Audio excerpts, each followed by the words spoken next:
Shalom, shalom bien-aimé dans le Seigneur, c'est votre bien-aimé le frère Kale Kabasele Badimou, en direct de l'église La Grâce de Dieu, Paris-France. Bien-aimés, nous sommes une église locale située au 12 square Gérard Philippe à Trappes, en Île-de-France, à Paris-France.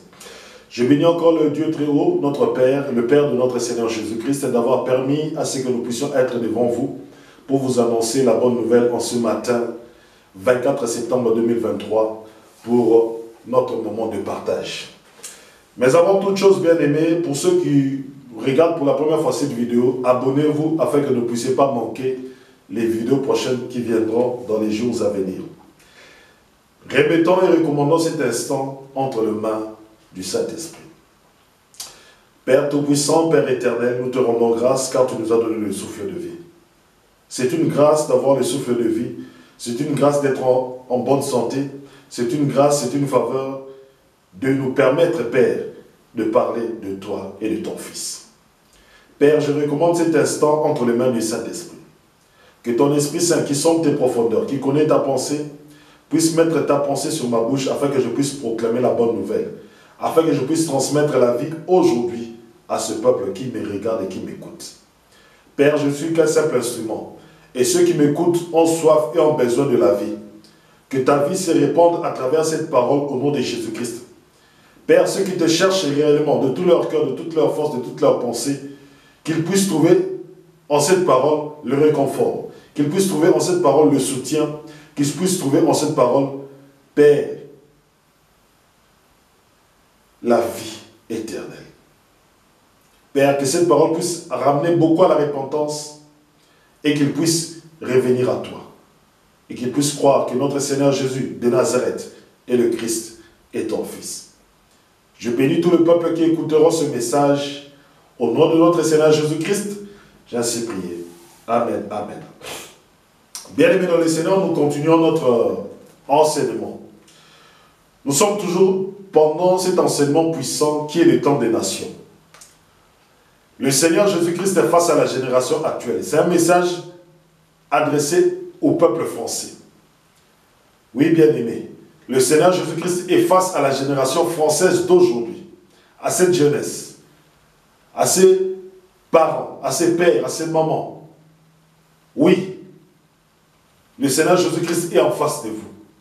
Et il est en train de vous parler à travers ce message. Nous sommes au thème le Christ à la croix. Le Christ à la croix, nous continuons ce thème. Et aujourd'hui, nous parlerons spécifiquement de deux personnes. Bon, nous parlerons de trois personnes. Parce que Jésus de Nazareth, le Christ, le Fils de Dieu, est la personne centrale. Mais nous parlerons particulièrement de deux personnes. C'est les deux voleurs qui étaient à la croix avec Jésus-Christ. Comme le dimanche passé, je vous ai dit, la croix est une folie. La croix est un scandale.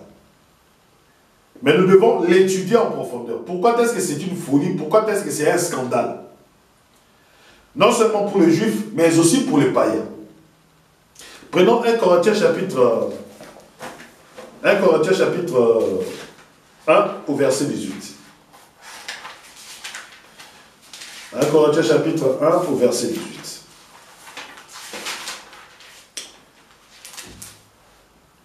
Je lis au nom de notre Seigneur Jésus-Christ. Le langage de la croix, en effet, est folie pour ceux qui se perdent, mais pour ceux qui se sauvent, pour nous, il est puissance de Dieu. Bien-aimés, nous allons prendre l'illustration de ceux qui se perdent et l'illustration de ceux qui sont sauvés à la croix. Et ceux qui peuvent mieux illustrer la croix étant un scandale, étant une folie, c'est les deux voleurs qui se trouvent à la croix. Il y en a un qui sera sauvé, il y en a l'autre qui ne croira pas, qui ne sera pas sauvé. C'est pour cela, bien aimé, je vous parle aujourd'hui de la croix, mais à travers les deux voleurs. Luc chapitre 23, à partir du verset 33 jusqu'au verset 44. Luc chapitre 23, à partir du verset 33 jusqu'au verset 44, c'est ça. Je lis au nom de notre Seigneur Jésus-Christ. Attendez, Luc chapitre 23, ah c'est ça. Lorsqu'ils furent arrivés au lieu appelé Crâne,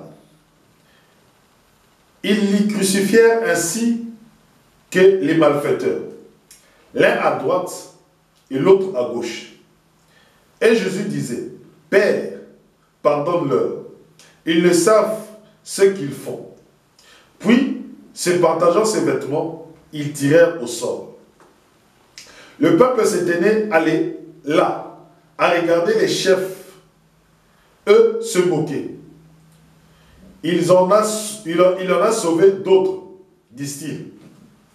Attendez, je vais prendre la version du second, parce que cette version n'est pas des fois facile à comprendre.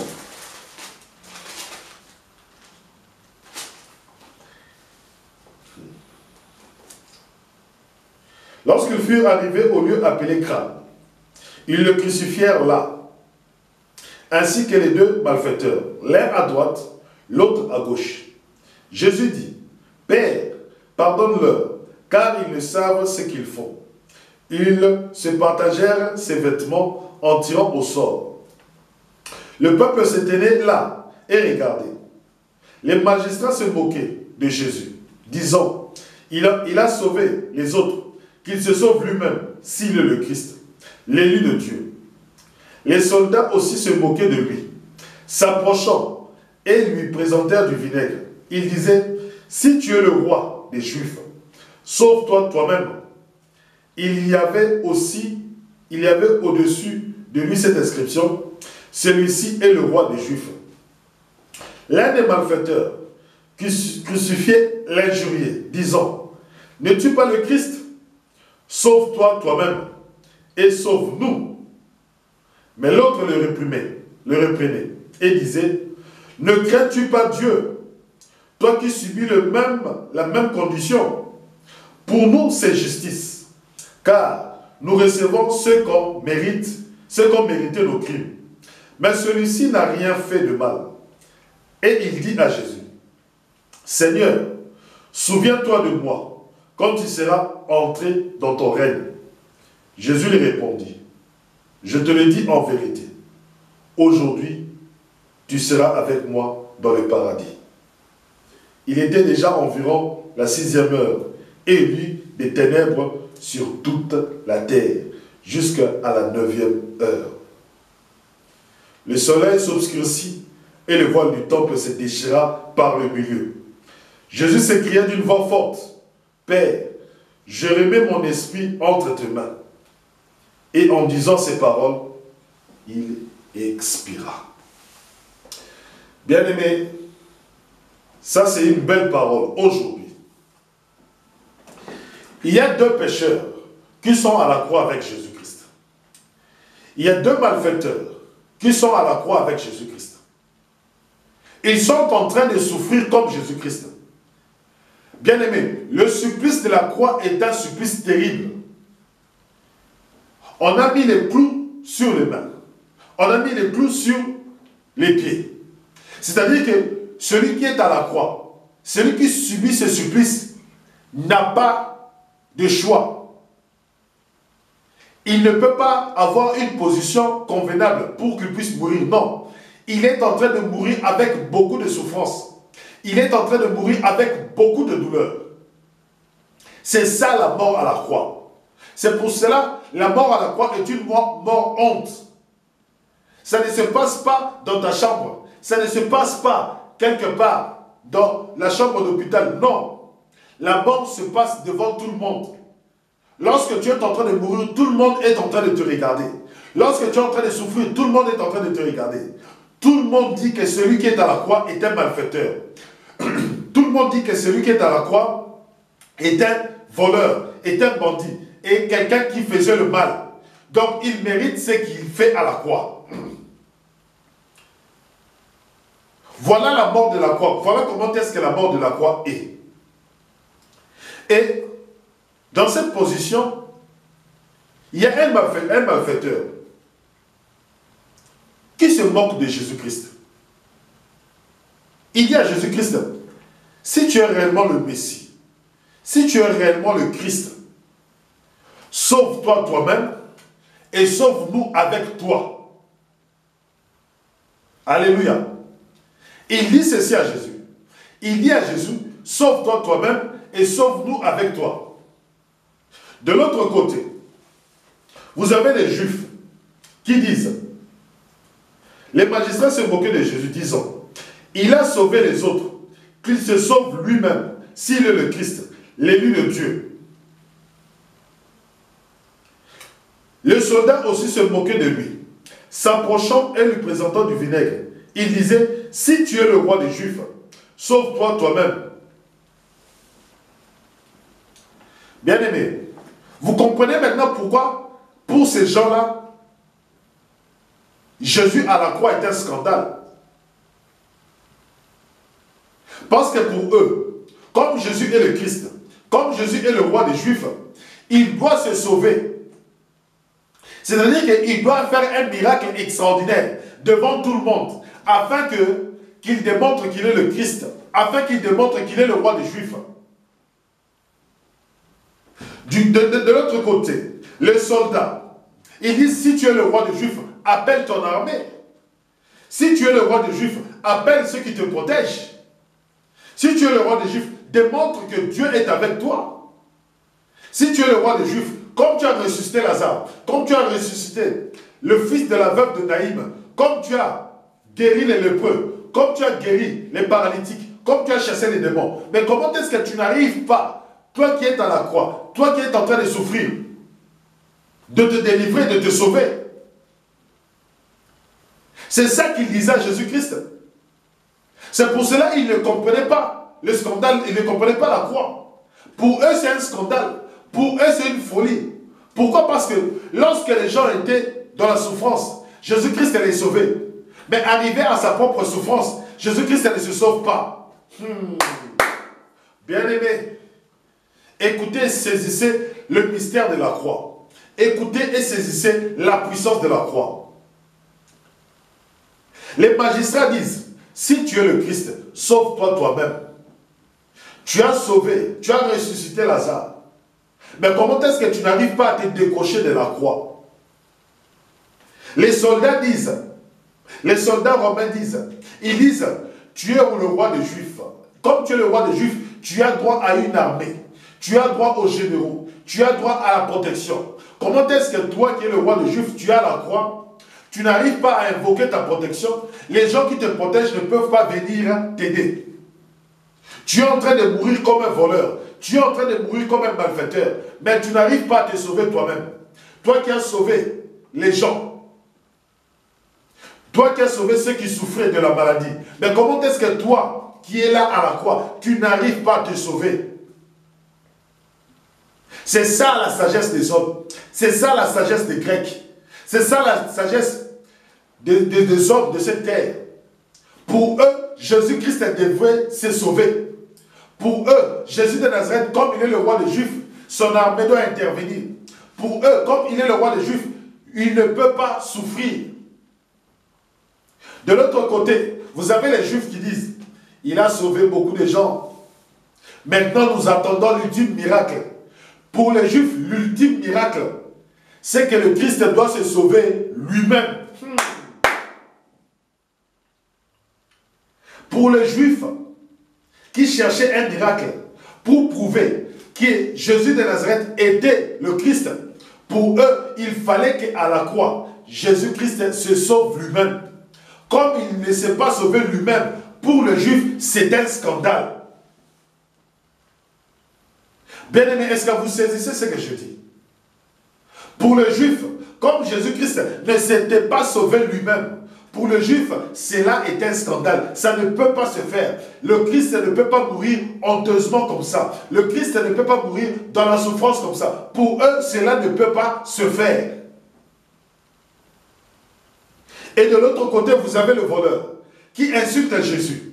Vous avez de l'autre côté le voleur qui dit à Jésus, toi, sauve-toi toi-même et sauve-nous avec toi.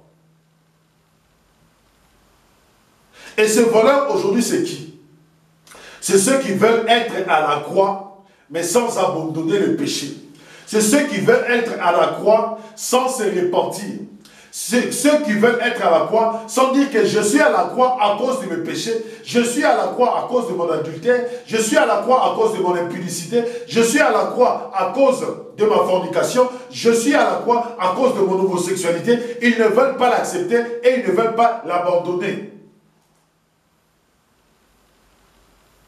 Voilà ce genre de personnes qui y a à la croix. C'est-à-dire qu'ils entendent parler de Jésus de Nazareth, ils entendent parler de Christ, ils viennent, ils écoutent, mais ils ne veulent pas se repentir. Ils viennent, ils écoutent, mais ils ne veulent pas changer. Bien-aimé, lorsque je te parle de la croix, c'est un lieu de changement. C'est un lieu de changement. Beaucoup de gens veulent aujourd'hui le salut, mais ne veulent pas abandonner la pornographie. Beaucoup de gens aujourd'hui veulent le salut, mais ne veulent pas abandonner l'adultère. Beaucoup de gens aujourd'hui veulent le salut, mais ils ne veulent pas abandonner les richesses de ce monde. Beaucoup veulent le salut, mais ils ne veulent pas abandonner les biens matériels de ce monde. Ils ne veulent pas se séparer de cela. Ils veulent à la fois le salut et ils veulent avoir à la fois le matériel de ce monde. Ils veulent à la fois le salut et ils veulent rester des cupides. Ils veulent avoir le salut et devenir riches dans ce monde. Ils veulent avoir le salut et ils veulent avoir aussi l'amour de l'argent. Alléluia. Bien-aimé, tu ne peux pas avoir le salut et avoir l'amour de l'argent. Tu ne peux pas avoir le salut et avoir la cupidité. Non, tu ne peux pas avoir les deux. Jésus-Christ a dit, tu ne peux pas servir 2 maîtres à la fois. Jésus-Christ a dit, tu ne peux pas servir 2 maîtres à la fois. Tu ne peux pas servir Dieu et maman. Non, tu ne peux pas servir Dieu et l'argent. Tu ne peux pas le faire. Soit tu choisiras un, tu haïras l'autre. Si tu choisis le salut, tu haïs les biens matériels de ce monde. Si tu choisis le salut, tu haïs tout ce qui est du monde. Tu ne peux pas avoir l'amour du monde. Car l'amour du monde est inimitié pour Dieu. La confection de la chair, les choses charnelles sont inimitiées pour Dieu. C'est-à-dire que ça ne marche pas de pair avec Dieu. Alléluia. Et ce qui est étonnant, vous ne voulez pas abandonner vos péchés. Vous ne voulez pas abandonner vos mensonges. Mais vous voulez recevoir la vie éternelle. Ça, ce n'est pas possible. Vous ne pouvez pas recevoir la vie éternelle. Et le scandale pour les Juifs, c'était ça. C'est que Jésus-Christ devait se sauver. Jésus-Christ devait manifester une puissance extraordinaire devant tout le monde. Et là, les Juifs allaient dire, oui, tu es le Christ. Tu es le Christ. Tu es le Christ, oui. Là, nous acceptons que tu es le Christ. Mais bien aimé, accepter que Jésus est le Christ, c'est abandonner le péché. Alléluia. Bien aimé, accepter que Jésus de Nazareth est le Christ, est le Messie, est le Fils de Dieu, c'est abandonner le péché. C'est abandonner le péché. Le Juif voulait voir Jésus-Christ faire un miracle, mais il voulait demeurer dans le péché. Il voulait demeurer dans le péché. Il voulait demeurer dans l'hypocrisie. Il voulait demeurer dans le vol. Il voulait demeurer dans l'adultère. Il voulait demeurer dans le divorce. Jésus-Christ a dit non. Vous ne comprenez pas ce que je suis en train de faire. Vous ne saisissez pas ce que je suis en train de faire. Écoutez maintenant le deuxième voleur. Ce qu'il dira. Lui qui a saisi ce que Jésus-Christ est en train de faire à la croix. Lui qui a saisi ce que Jésus-Christ est en train de manifester à la croix. Écoutez ce que le deuxième voleur dit. Il dit ceci. Mais l'autre le reprenait au verset 40 et disait, ne crains-tu pas Dieu, toi qui subis la même condamnation? Pour nous, c'est justice. Le deuxième voleur dit au premier voleur, Jésus-Christ était au milieu. Jésus-Christ écoute la conversation. Le premier voleur parle à Jésus-Christ. Mais le deuxième, au lieu de parler à Jésus-Christ, il commence d'abord par parler au premier voleur. Il lui dit ceci. Lui, il comprend. Lui, il dit, oh, mais je te dis, toi tu parles comme ça, mais ne crains-tu pas Dieu? À un moment, le voleur dans sa souffrance, le voleur dans sa souffrance, il dit, à un moment, même si je le crains, mais là je dois craindre Dieu. Dans cette position, je dois craindre Dieu. Le voleur qui tuait, qui était un bandit, un fornicateur, un escroc, à la croix, il est revenu en lui-même. À la croix, il est revenu en lui-même. Il dit à l'autre voleur, il dit, ne crains-tu pas Dieu? Ne crains-tu pas Dieu? Nous qui sommes ici à la croix, nous sommes à la croix, nous deux nous sommes là, c'est à cause de nos fautes, c'est à cause de nos crimes. Mais pour lui, celui qui est là, la personne qui est là, lui c'est un innocent. Lui c'est un innocent. Le deuxième voleur a compris que c'est un pécheur. Le deuxième voleur a compris que c'est à cause de ce crime qu'il est à la croix. Pour ceux qui se sauvent, ils comprennent que comme je suis à la croix, c'est à cause de mes péchés. Pour ceux qui sont sauvés, ils ont compris que comme je suis à la croix, c'est à cause de mes iniquités, c'est à cause de mes souillures, c'est à cause de ma mauvaise vie. Alléluia. Voilà ceux qui sont sauvés. Arrivé là à la croix, toi qui veux être à la croix, sache d'abord que si tu es à la croix, c'est à cause de tes propres fautes. C'est justice. C'est normal que tu sois à la croix parce que tu as des condamnations. C'est normal que tu sois à la croix parce que tu es pécheur. Le monde te dira que tu es une bonne personne, mais Dieu te regarde, il te regarde que tu es pécheur. Le péché rime avec péché devant Dieu. Le péché, lorsque Dieu voit le péché, Dieu est saint. Lorsqu'on te dit que tu es bon, ce n'est pas la sainteté.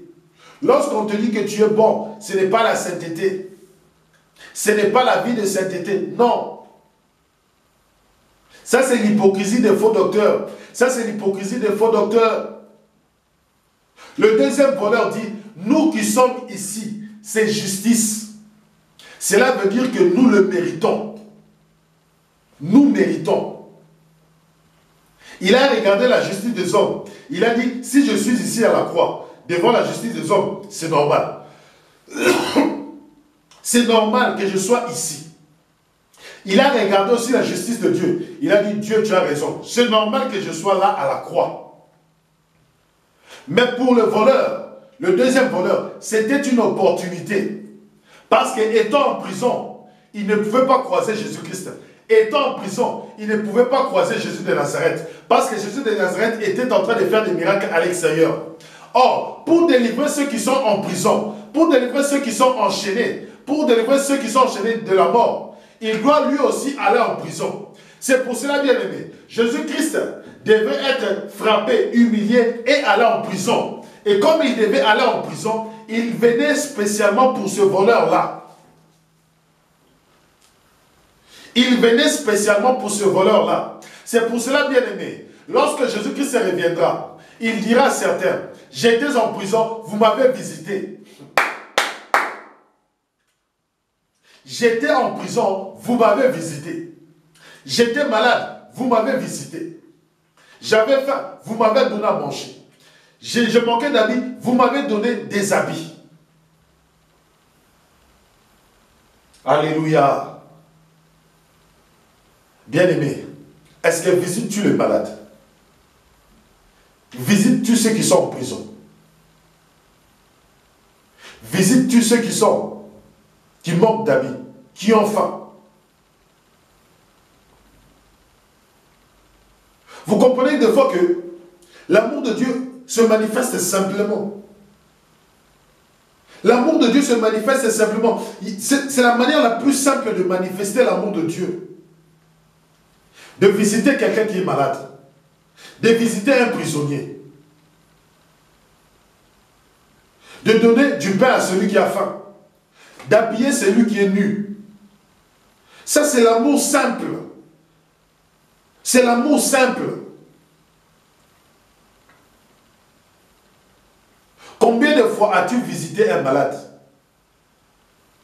Combien de fois as-tu entendu que quelqu'un est à l'hôpital? L'as-tu visité? Combien de fois?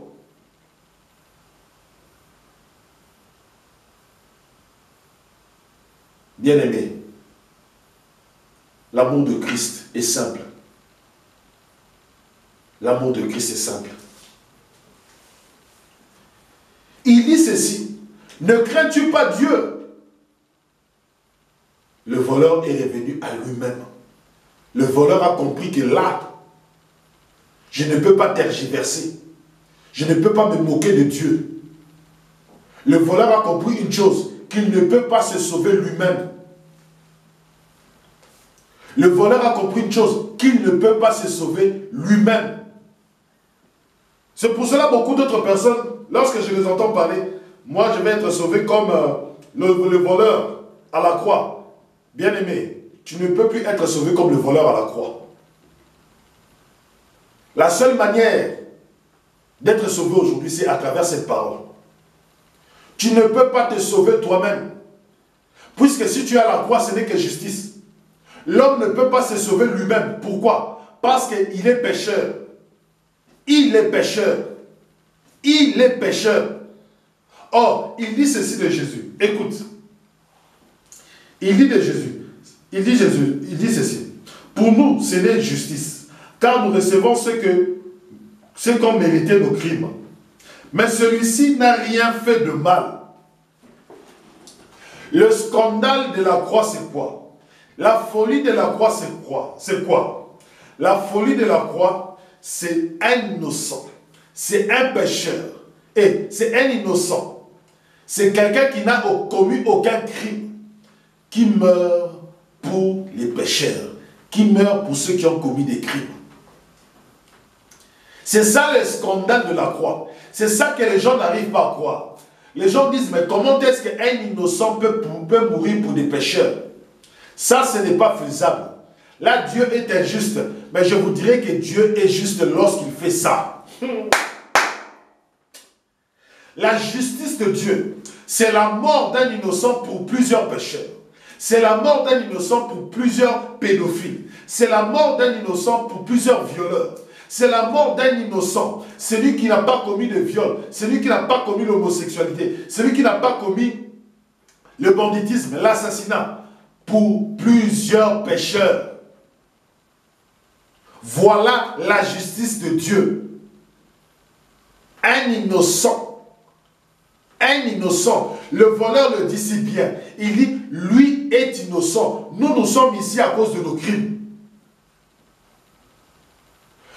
Le voleur a reconnu que Jésus-Christ est saint. Lui, c'est un pécheur. Le voleur a reconnu que Jésus-Christ est innocent, que lui, c'est un pécheur. La croix, c'est ça. Reconnaître qu'un innocent est mort pour toi. Reconnaître qu'un innocent est mort pour tes péchés. Reconnaître qu'un innocent est mort afin que tu sois sauvé. Reconnaître que le salut, la vie éternelle se donne au travers d'un innocent.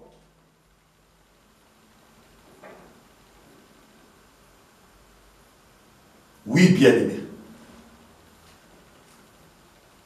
Oui, bien-aimé. Ce n'est qu'à la croix que la mort de Christ t'a donné ta vie. Ce n'est qu'à la croix que la mort de Christ a donné la vie éternelle. Pour donner la vie éternelle, Christ devrait mourir. Pour donner la vie, Christ doit mourir. Et c'est ça que les Juifs et les Grecs ne comprennent pas. C'est ça que ceux qui se perdent ne comprennent pas.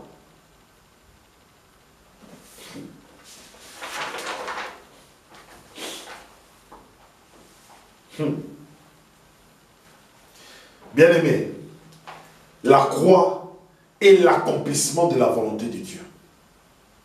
La croix est l'accomplissement de la justice de Dieu.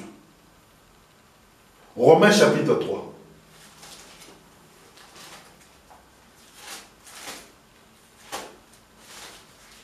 Romains chapitre 3 à partir du verset 21.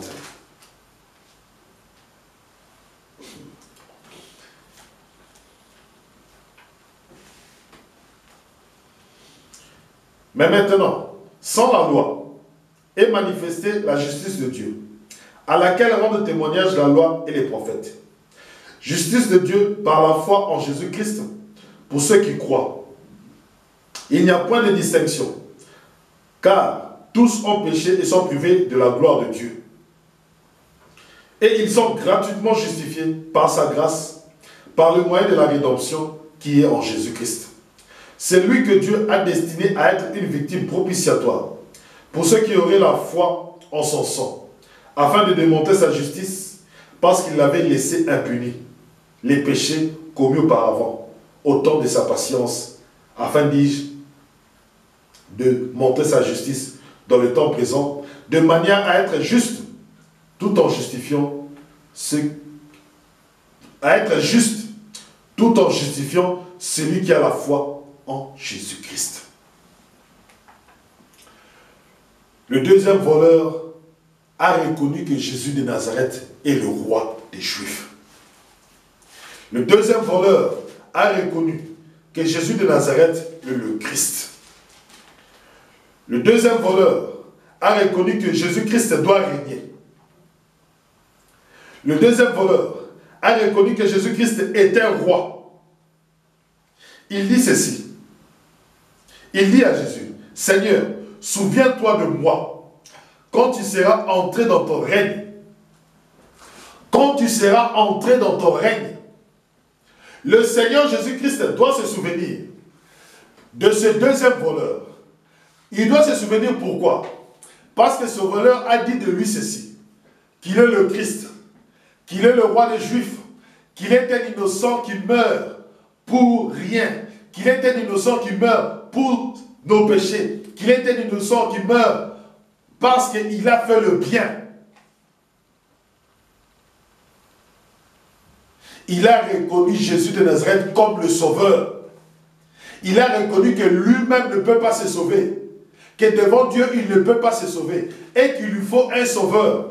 Devant lui-même, il a compris par la révélation que Jésus-Christ est le sauveur attendu par le peuple juif. À la croix, il y avait deux juifs. Il y avait un juif qui n'a pas cru. Il y avait un autre juif qui a cru et qui a été sauvé. C'est pour cela, bien-aimés, en ce moment, Jésus-Christ est en train de sauver aussi les juifs. Jésus-Christ est en train aussi de sauver les païens. Jésus-Christ est en train de sauver les Juifs.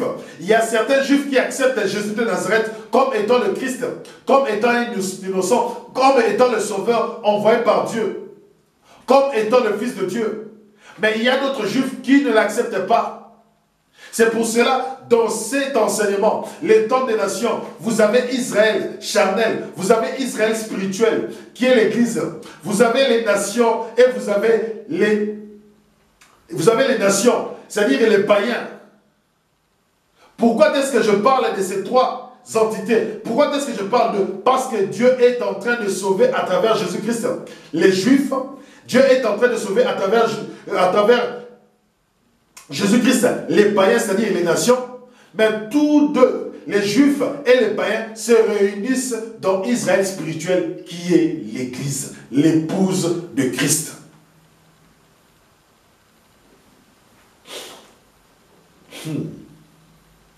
Regardez maintenant. Les mêmes soldats qui étaient à la croix, qui injuriaient Jésus-Christ, qui injuriaient, qui donnaient le vinaigre, qui partageaient les amis de Jésus-Christ. Écoutez maintenant les mêmes soldats. Matthieu chapitre 27 au verset 54. On va clôturer par là. Matthieu 27, verset 54. Ça, c'est une belle parole bien élevée que tu dois mettre en pratique. Les centeniers et ceux qui étaient avec lui pour garder Jésus, ayant vu le tremblement de terre et ceux qui venaient d'arriver, furent saisis d'une grande frayeur et dirent: assurément, cet homme était fils de Dieu. Bien-aimés, les centeniers et ceux qui gardaient Jésus-Christ étaient des soldats, étaient des vaillants combats. Ils affrontaient la mort à chaque combat. Ils affrontaient la mort à chaque guerre. C'est-à-dire qu'ils ont vu des gens mourir. Ils ont vu la mort comme ça passer devant eux. Mais lorsqu'ils ont vu ce qui s'est passé à la croix, ils ont vu le tremblement de terre et ce qui venait d'arriver. C'est-à-dire que le ciel s'était obscurci. Le soleil s'était obscurci. Les ténèbres avaient envahi toute la terre. Non seulement Israël, mais les ténèbres avaient envahi toute la terre. Donc, c'est-à-dire que tout le monde était au courant qu'il y avait un événement spécial qui s'est passé dans le monde. Bien-aimés, lisons un peu ce qui s'est passé. Luc chapitre 23, pour que vous compreniez. Écoutez, il était déjà environ la 6e heure. Il y eut des ténèbres sur toute la terre, jusqu'à la 9e heure. Le soleil s'obscurcit et le voile du temple se déchira. Le soleil s'obscurcit. C'est-à-dire que, comme le soleil s'obscurcit, il s'est obscurci sur toute la terre. Les ténèbres ont envahi la terre. Il y eut un... Donc, bien aimé, l'événement de la croix était planétaire. Personne ne pouvait ignorer qu'il y avait quelque chose d'assez spécial qui s'est passé.